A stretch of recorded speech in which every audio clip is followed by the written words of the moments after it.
Primary में हमारे एक शिक्षक हुआ करते थे,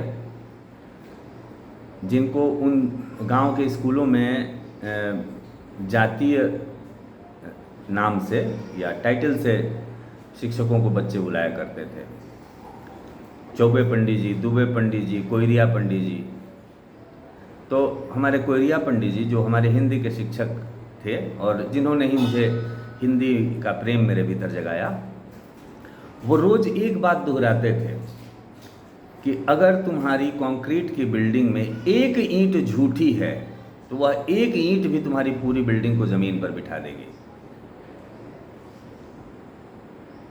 अब यह बात मेरी समझ में इसलिए आ रही है क्योंकि मैंने कई आर्टिस्टों को ध्वस्त होते हुए देखा, क्योंकि उन्होंने अपनी बिल्डिंग में बहुत सी झूठी ईंटें लगा रखी थी।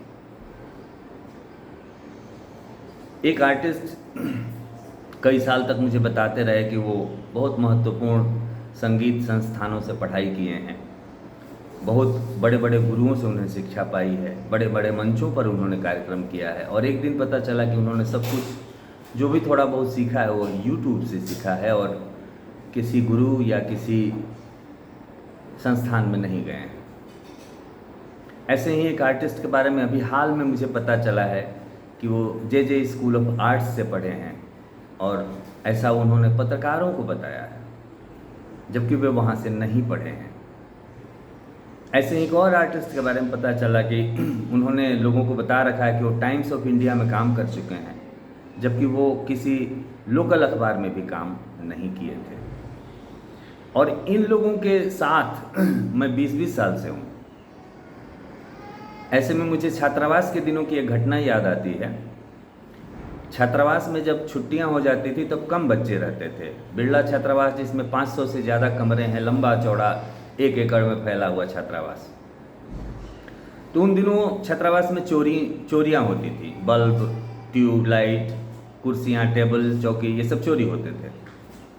तो हम लोग 2-3 दोस्त थे, हम लोगों ने तय किया कि पता किया जाए कि चोर कौन है। तो हम लोग खाने के बाद घूमेंगे रात में और चोरों को खोजेंगे। जिस पहली रात हम लोग चोरों को खोजने निकले, उस दिन छात्रावास में कुछ और लड़के थे। उन लोगों ने कहा कि हम लोग भी चोरों को खोजते हैं, और 3-4 दिन हम लोग उन लड़कों के साथ चोरों को खोजते रहे। उसके बाद थक कर हमने छोड़ दिया। जब हमने छोड़ दिया और यूं ही कुछ दिन बाद हम लोग घूम रहे थे तो हमने देखा कि वही चोर थे जो हमें घुमा रहे थे, और चौकियां वो लोग ट्रक में और टेबल और कुर्सी उठाकर छात्रावास से रख रहे थे। जब हमने उनको देखा तो हम लोग डर गए कि हे भगवान, ये लोग तो जान गए कि हम लोग चोर हैं। तो हम डर के मारे हम लोग सिकुड़ गए कि कहीं ये लोग हमको न मारें या हमें परेशान न करें, क्योंकि जो चोर थे वही हमें घुमा रहे थे कि चलो चोरों को खोजा जाए। इधर कुछ समय से मैं अपने बहुत प्राचीनतम संबंधों को भी पुनर्परीक्षा कर रहा हूँ, और मैं देख रहा हूँ कि वैसे ही बहुत सारे साथी हमारे आसपास थे जो कि झूठी ईंटें जिन्होंने अपने व्यक्तित्व में लगाई हैं। बहुत दुख हुआ ऐसा जानकर।